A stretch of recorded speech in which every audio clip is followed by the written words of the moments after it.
Hello and welcome to the heyBrownBerry knitting podcast. My name is Mars. I'm known around the internet as heyBrownBerry. You can find me as heyBrownBerry on Instagram and Ravelry. That's where I hang out most often and discuss and share my making. Today I am in the car at the airport. I travel for work, but today is more of a road trip and I'm actually picking up a colleague before we go to a meeting. So, hashtag places you can knit. I'm working on a sock project while I sit and wait until it's time to pick up my colleague, and I brought with me one of my most portable projects. Sock knitting is great for that. You may notice, if you've been here before, that I'm working a little differently on this sock than usual. I'm actually using double-pointed needles. This is a stripey sock, the second in a pair, and I'm using Knitter's Pride carbons.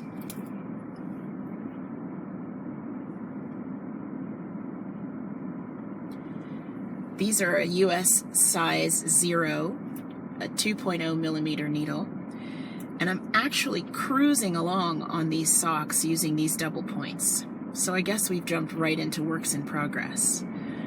The first sock of this pair that I knit using a collection of minis was knit magic loop on a long circular needle from ChowGoo, and I really enjoyed that. But when I started this second sock, I just felt like the process was dragging, and that might just be because it's the second of the pair. But I also found that needle movement was just not as smooth, and I had purchased these carbons recently just to see if this would work for small circumference projects like socks. I haven't knit with double points in a very long time, years and years. So I thought it would be a little fiddly and awkward at first, but as of last night, I had only the toe on this sock knit, and I'm already 20, 40, almost 60 rounds in, with probably about an hour to an hour and a half worth of knitting. I don't know if you consider that fast or slow, but just looking at the progress on the length of the sock, I feel like I'm cruising on these. I know that there's a lot of different schools of thought on needles and which needles are the best and which needles work well for what type of project. Instead of letting that frustrate me, though, I've allowed it to really open up my mind about my collection of tools. As a maker, I end up with a lot of notions and needles. And in the beginning, I sort of bought all the things, and I really didn't spend a lot of time experimenting or testing out tools or even looking for a lot of information before buying something. I kind of just did a lot of impulse buying, which resulted in a huge stash of needles and crochet hooks. And now I'm finding that there are certain projects that I like to knit more often than others. Sweaters, socks, hats. And for those projects, certain needle sizes and needle types tend to win out. Now, I never expected that double-pointed needles would end up in that category, because at one time when I was using them, I found it so fiddly to go from one needle to another. But I found my rhythm with these, and I have found my style for accumulating tools. I've decided that I'm probably not going to buy another interchangeable set of needles anytime soon.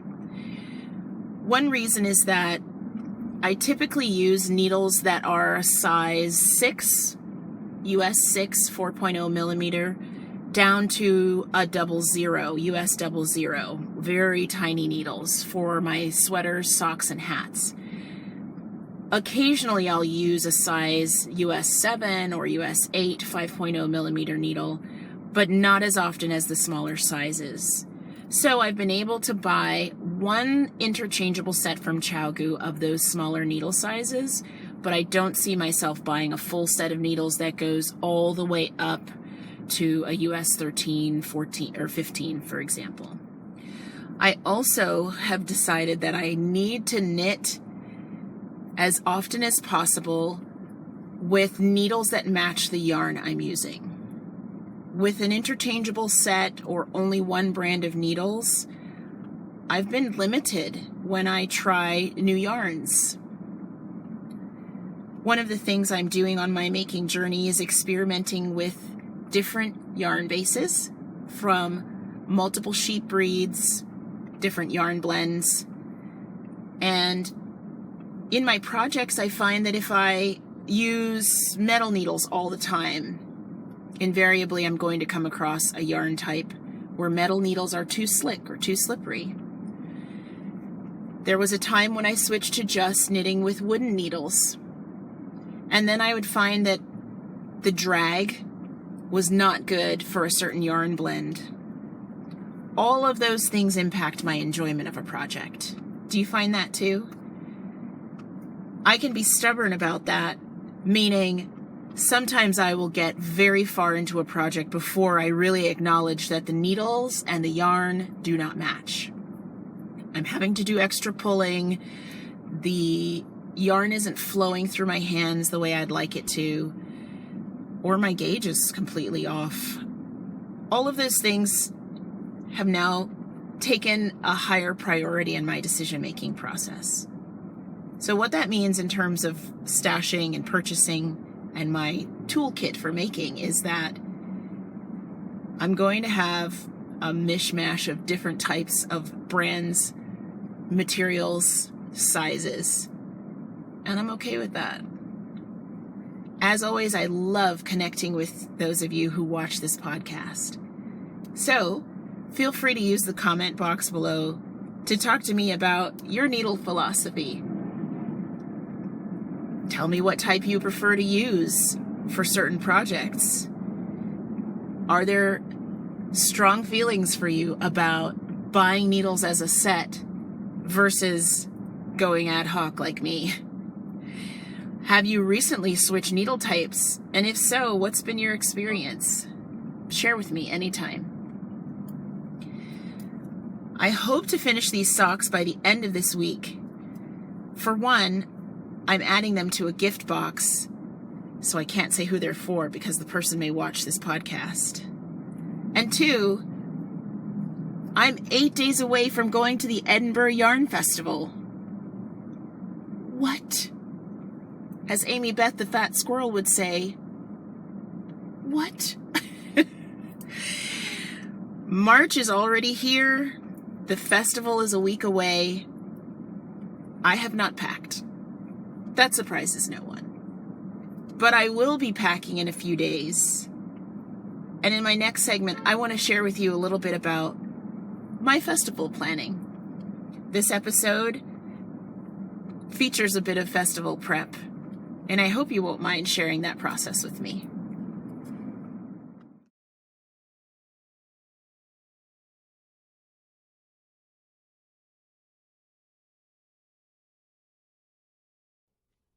Hello again. I'm back from a different location this time. So that was a fun needle chat. Obviously, I could spend a lot of time talking about anything related to knitting. That's probably clear.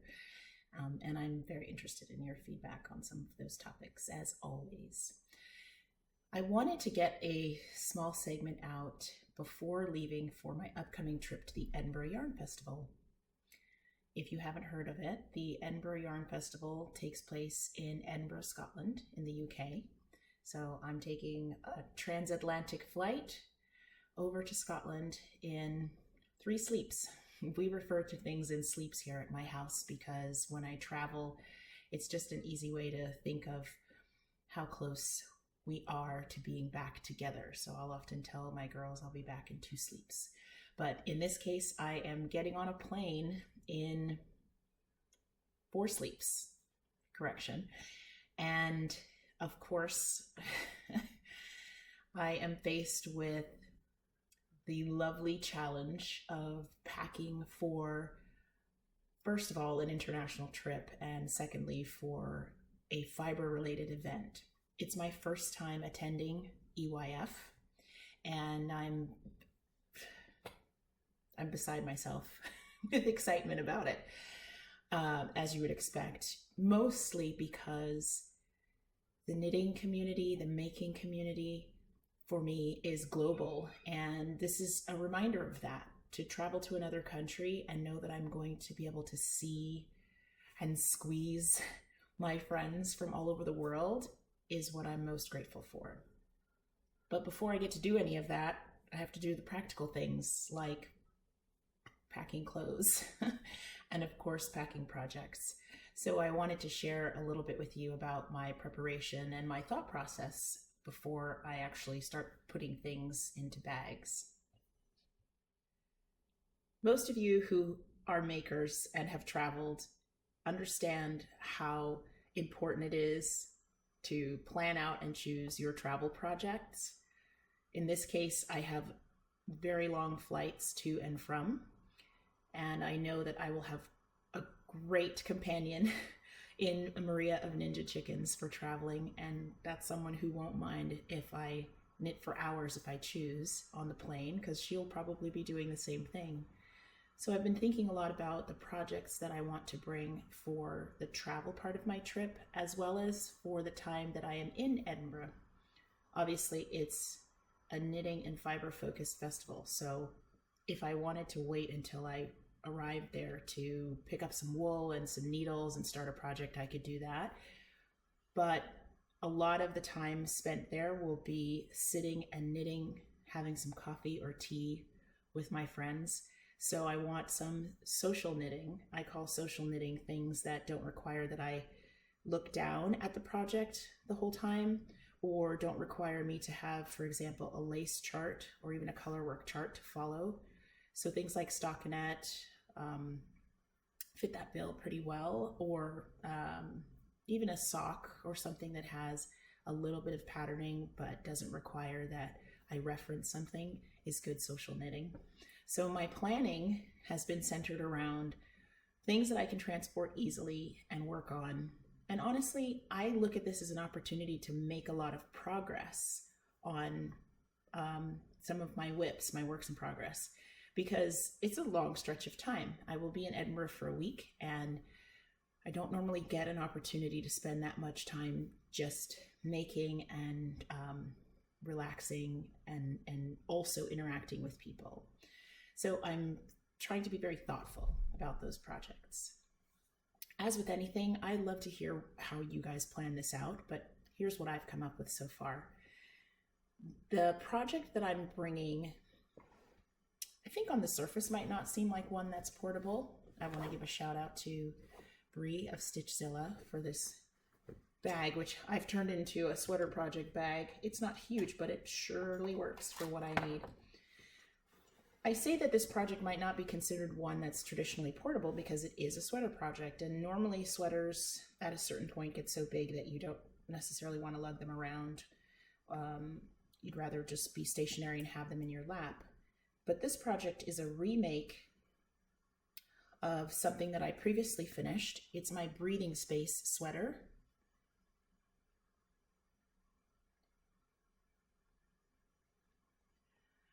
Breathing Space is a pattern by Veera Valimaki, and I love this sweater enough that I made two of them. This one is for me, and I made a second one for my daughter. I learned a lot about this pattern and how to properly size it by making that second version of it. I'll insert a picture of the one I made for my daughter.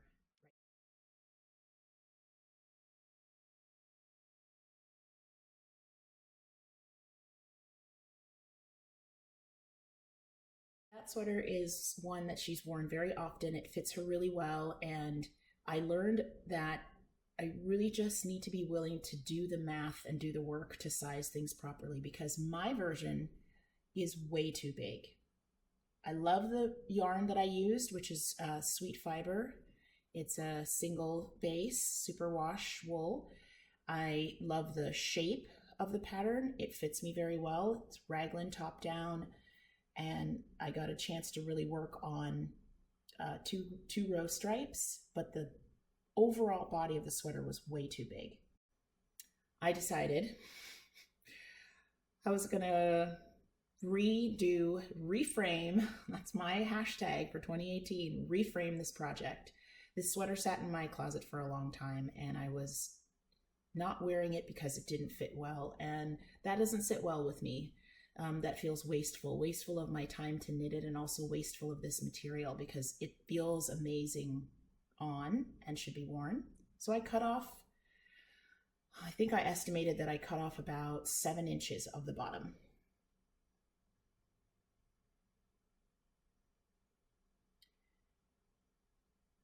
I'm going to insert a few pictures here of the process of refashioning this sweater.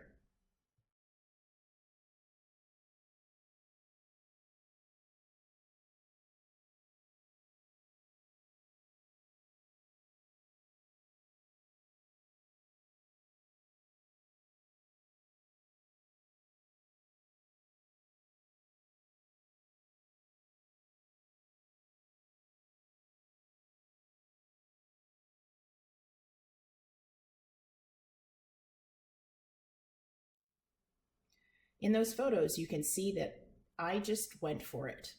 I hacked off the bottom. I know that I could have used a small knitting needle on a circular knitting needle cord and run it through some stitches as a holder, the way you would do, for example, with an afterthought heel. But I just reached a point where I was ready to make the change and resize the sweater, so I hacked it off with some scissors. I followed a line. The good thing about having stripes is that I could follow a line all the way across, knowing that I was cutting in the same section of the sweater all the way around. And once I cut it off, because this is a single ply, it's quite grabby, so I didn't have to worry about stitches dropping, and I didn't lose any stitches once I made the cut. However, I wanted to reuse the yarn, so you saw in the photos that I unraveled the yarn and soaked it in order to get the kinks out of it from having already been knit. And it was quite a process. Pulling apart single ply yarn, which is very fuzzy and has quite a halo, takes a lot of patience. And I was thinking, as I was doing it, you know, if I had more of this yarn, I might cop out and just wind up a brand new skein and start again. But back to not being wasteful, I stayed patient with it. I unwound it, soaked it, let it hang to dry, and was able to cake it up to start again.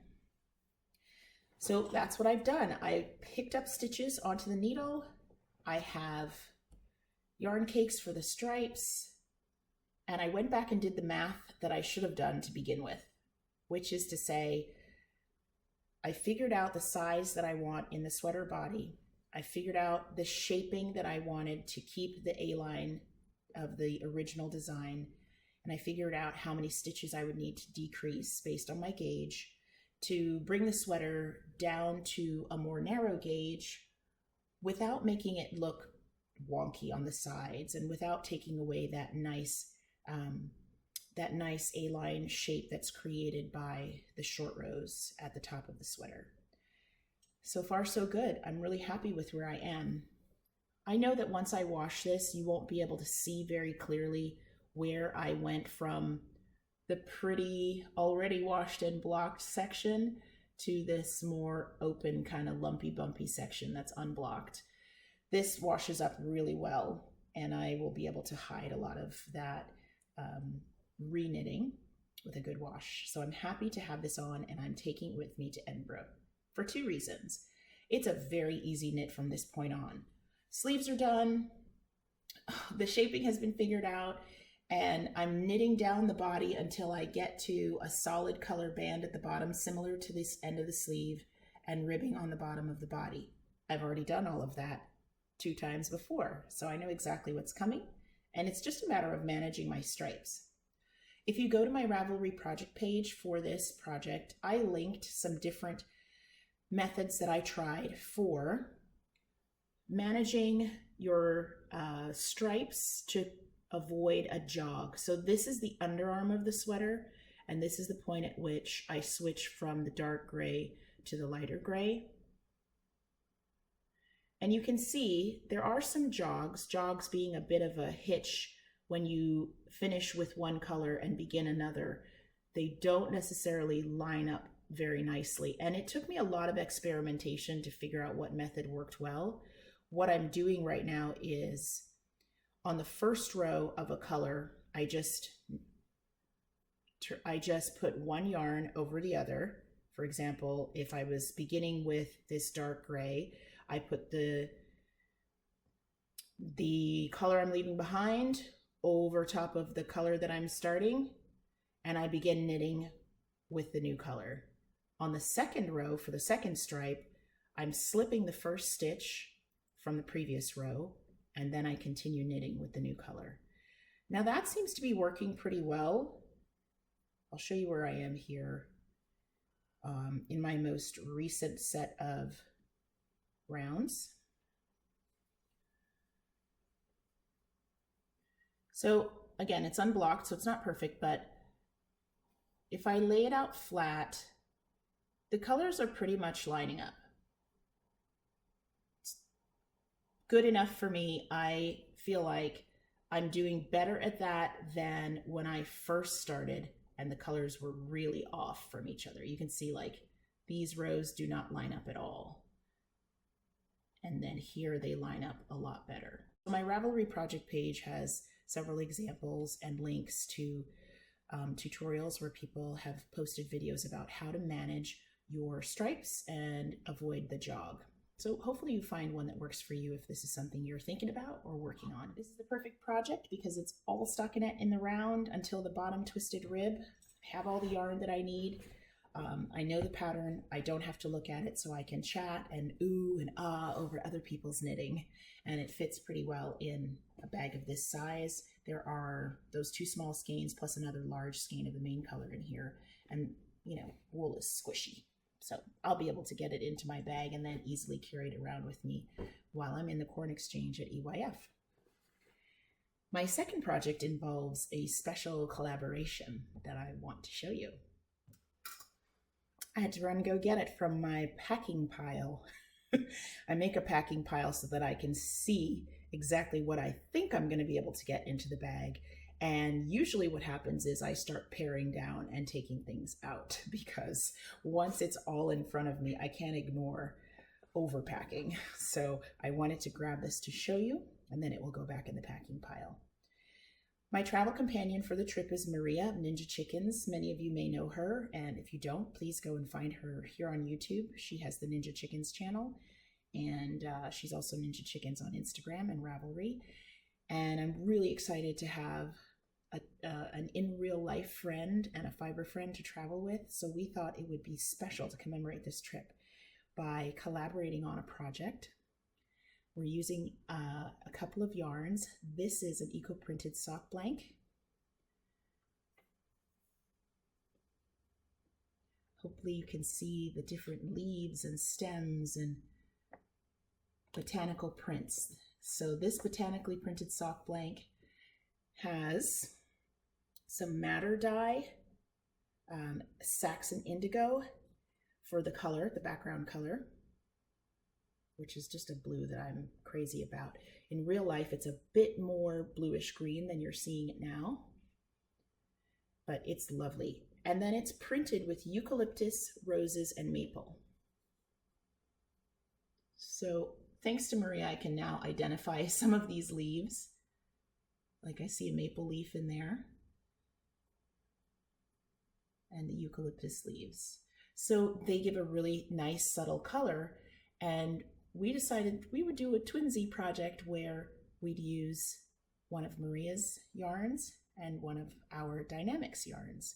If you haven't been here before, I run an Etsy shop called Dynamics Yarns with my oldest teenager, Adachi, and we are really branching out into something we find very interesting, which is natural dyeing. So along the same theme with this botanically printed sock blank, we naturally dyed with some pomegranate and onion skins this non-superwash merino yarn. And they're the same weight, fingering weight. So Maria and I are doing a project together, the same project, same pattern, and she has a matching set, and it will be the project that we work on and very likely share with you all while we travel. I find sock blanks so easy to travel with, and I find them very portable. If you haven't used a sock blank before, your knitting is done by unraveling a strand from the end of the sock blank. Super easy. I can fold this up. I mean, in this case, it's even more portable than my yarn cake because I can fold it up. I only need the end that I'm pulling from. So this will travel very well in a tote bag. And there's going to be some beautiful stripes where pieces of the foliage and plants will coordinate with this neutral. Those are my 2 EYF travel projects. That's what I'm planning. I'm traveling over from the southern United States, where today it is sunny with a bit of clouds, and it's about 70, in the low 70 degrees Fahrenheit. I think that's going to be in the teens or 20s Celsius. I'm not sure. If I can, I'll put the conversion down here because, you know, everybody is very interested in the weather where I am. But it means that I have to prepare for much colder weather. And I don't mean cooler, I mean colder weather in Edinburgh. Maria's been very nice to send me forecast updates because we're told that the weather in Scotland changes on a dime, which happens a lot here where I live in Florida too. It just means you have to be a bit more prepared and give yourself more options. I'm bringing all the wool. My plan is to layer, so when it comes to packing, I've really set out a few tank tops that I will put hand knit sweaters over top of, or a couple of long sleeve shirts that will be good with a wrap or a shawl like this one. And like any knitting festival, there are going to be so many beautiful hand knits there. And one of the things I love is other people let you squish their stuff and ask them questions about the pattern and the yarn. And so I'm bringing some things that are really special to me. And when I get those questions, I know that it's going to light me up to be able to talk about them. In case you're wondering, this is the Mitered Nova by Shanel. They designed this. This is in a lace weight yarn. Items like this pack so well because even though it's creating a nice bulk while it's on and it's keeping me very nice and warm, it's cool in the house today, it's lace weight, so it's light. It is a long asymmetrical shape, so it folds down into just about nothing. Those are the kinds of things I'm thinking about now when I'm packing. Now I have my fern and feather sweater that I will be bringing. I'm going to insert a picture of that fern and feather sweater here.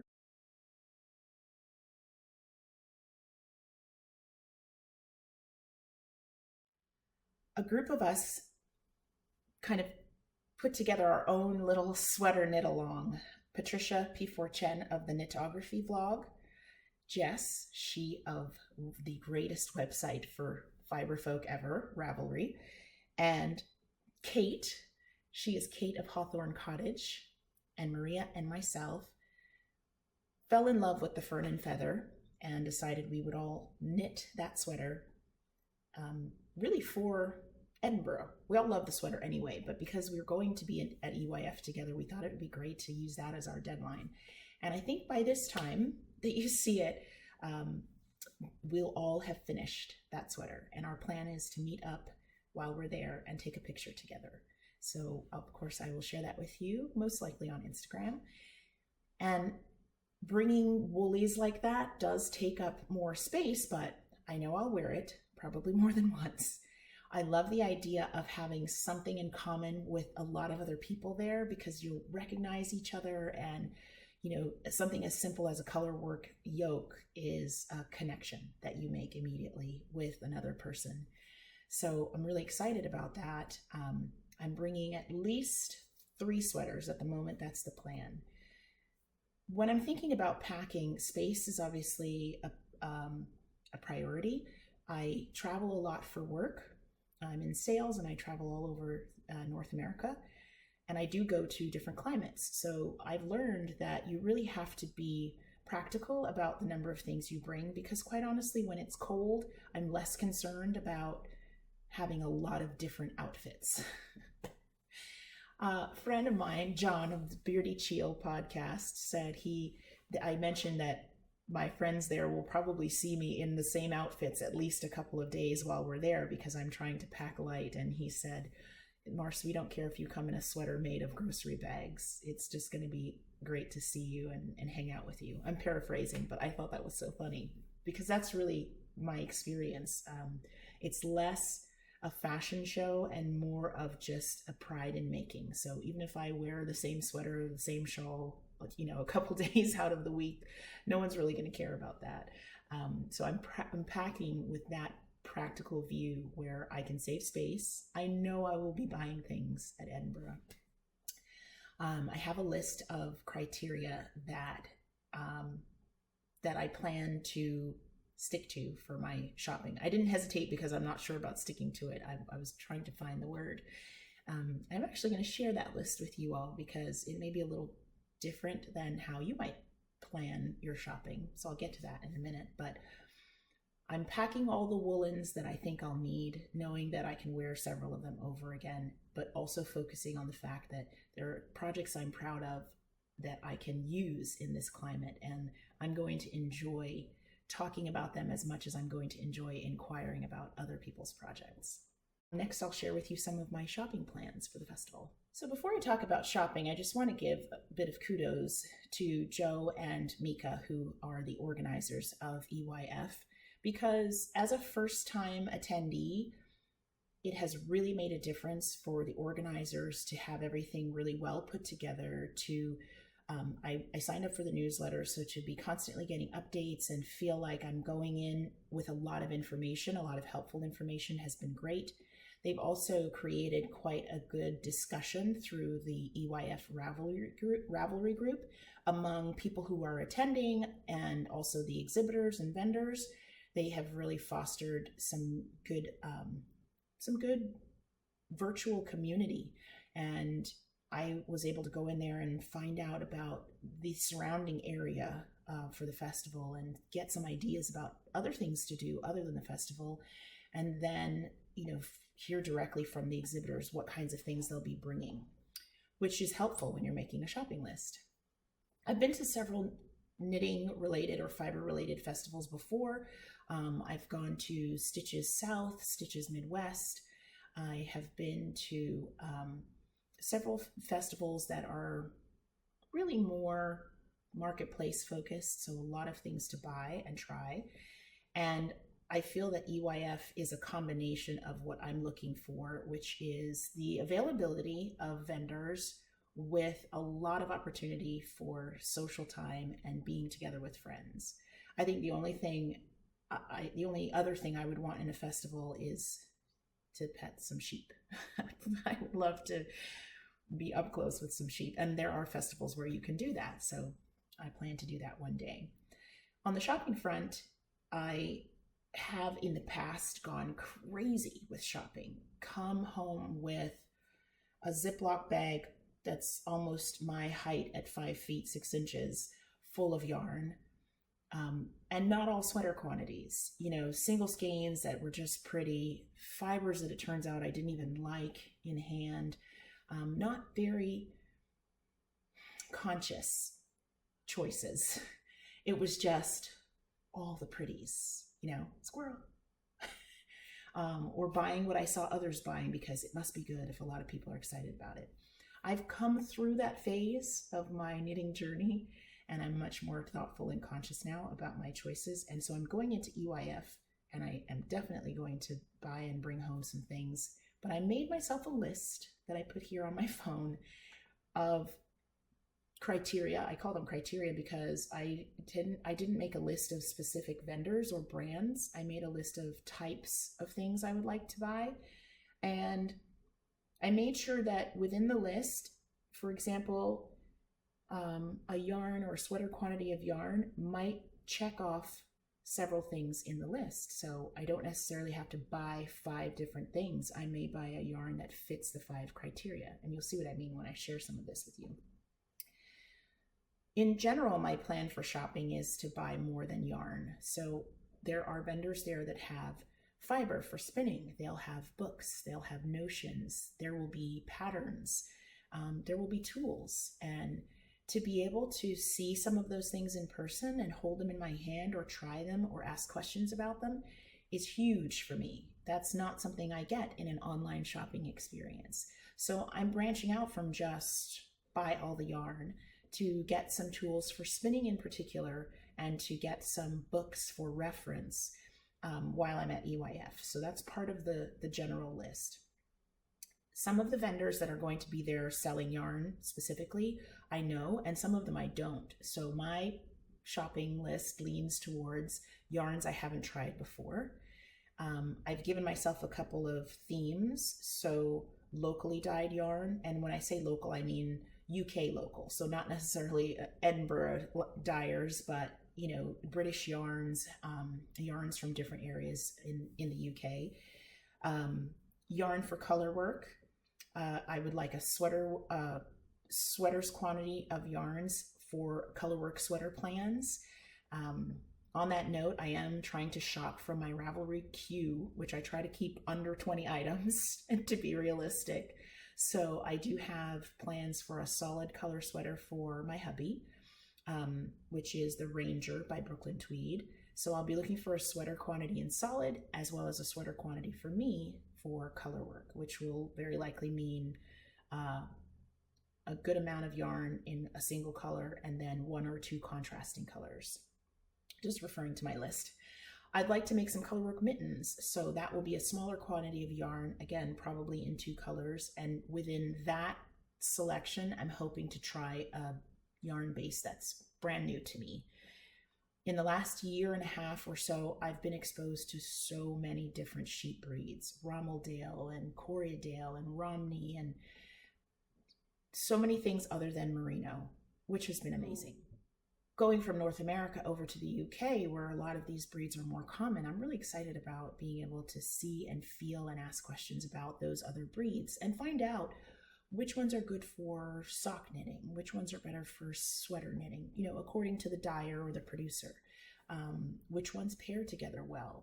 This is how I intend to spend some of my time interacting with the exhibitors, because it's so much nicer to do that face to face, eyeball to eyeball, than say an Etsy conversation. I am going to look for podcast giveaway items. So those of you watching now may have an opportunity to benefit from my travel and bringing home souvenirs specifically for giveaways to 1, 2, 3 of you. I don't plan to buy things like project bags. I have so many project bags. I love them all. That's not a complaint. I say that with complete gratitude. But I don't need to buy project bags from that far away as a memory of that trip. I really feel like projects will be a better souvenir of that trip. But if I see things like fabric, for example, where I could make my own bag or make a gift bag for someone, I may decide to purchase that. I am looking for reference books, so stitch dictionaries, or even books that talk about things like UK history or sheep breed history, or instructional text on things like spinning that will help take me a little further in my journey. Definitely interested in those. By the way, if by the time you see this, you're at Edinburgh, or you're headed to Edinburgh, or you live there, and you can give me guidance on who to look for, please do. I will be there from the 14th of March till the 21st of March. So even outside of EYF, I know there are local yarn stores that we may visit. I am looking for some nylon-free sock yarn in particular. I think the trend towards pure wool, or let's say non-synthetic fiber sock yarns, is climbing. I hear more people talking about using wool and mohair blends or pure wool of different breeds for socks, and I'm very interested in that. I'm also interested in naturally dyed yarns, and I know some of the exhibitors will be offering that. as you can see, it's more about criteria. It's more about types of yarns or types of tools or notions that I'm looking for. So I have my list. You can't see it, of course, because of the screen. It's an actual checklist where I can tap next to each item and say, I found that, or, I haven't seen this yet. Maybe I can ask a friend who's there at the festival, hey, is anybody carrying this or that thing in their booth? Which is just another great way to interact. I'm an awesome shopping buddy. You just have to tell me what kind of shopping buddy you need me to be. Like, I can be the voice of reason that says, you already picked up 3 skeins of that same color, so maybe you want something to kind of complement that. Or I can be the friend that totally helps you splurge, like, girl, man, treat yourself. You just have to tell me ahead of time what sort of shopping buddy you need, and I'm in. So if you see me there, feel free. I am going with the intention to buy some things for friends who are not attending the festival, and that excites me more than anything. Like the thought that I can make them part of the trip. Like, my friend Shelly specifically wanted some notions from one of the vendors. Hi, Shelly. And I'm thrilled to be able to do that. And I love bringing back a piece of that for her to experience. My friend Natalie from Remembrances Pottery, same thing.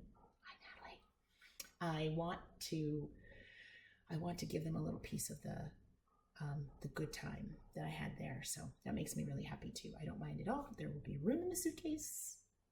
No problem. So those are my plans for shopping. I think that having a list ahead of time is going to help a lot. I'm not going to beat myself up if I don't stick to it 100%, but I know going in that that's going to help me. I'm more than likely, I'm going to end up shopping with exhibitors that are maybe lesser known. I mean, there are some globally renowned vendors that are going to be there. It's such a great variety of offerings. Stephen and Penelope and La Bien-Amie and Blacker Yarns. There are going to be some amazing yarn companies there. And there are going to be some companies there that are also amazing, but maybe lesser known and maybe working on a smaller scale. And I kind of feel like that's where I'm going to spend my time. And I don't say that to be controversial. It's just that I am looking for a connection in that shopping experience. So for example, Amanda, who is about to become an in real life friend because I will meet her for the first time at EYF. Amanda runs Prado de Lana in the Northeast US, and I got to share in the excitement of her being selected as an exhibitor, and I pre-ordered yarn from her, and I will see her at the Sunday event called Meet the Shepherdess, which is going to be a smaller, intimate event to meet some yarn producers. Amanda may not be known by as many people as La Bien-Amie, for example, but her yarn is amazing. And I love the connection of having spoken to her, and I love knowing her before I go there, and then supporting her as part of this event is a big deal for me. So when I say that I plan to shop with some of the smaller vendors, I just mean that I think there's going to be some more one-on-one and maybe a deeper level connection in supporting their business. That's what I hope to do. And even the ones that I don't know going in, I think everybody deserves their spotlight. If you've been chosen as an EYF vendor, that's a pretty great thing. So I want to make sure that I get to see many, many people there. Rambled on enough about my plans. I hope that you all are having an amazing week, and I am going to share content from Edinburgh. I have some thoughts about how to capture this trip and then how to share it with you. I'm not going to tell you. I'll make it a surprise.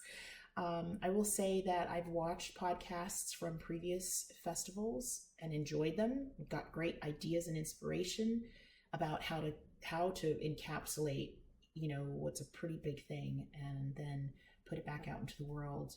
In some cases for people who were also there, and in many cases for people who were not there. And I have what I hope is kind of an original idea as to how to do that. And I am only not sharing it because, who doesn't love a little bit of a surprise element? So there will be some content after I return. Thanks so much for spending your time with me. As always, sitting in front of this camera really does feel like reaching out into our community. So thank you for reaching back out to me. If you like what you've seen here, click that thumbs up below and subscribe if you want to know when I load my next video. Thanks again. This is heyBrownBerry signing off. Mwah. Bye.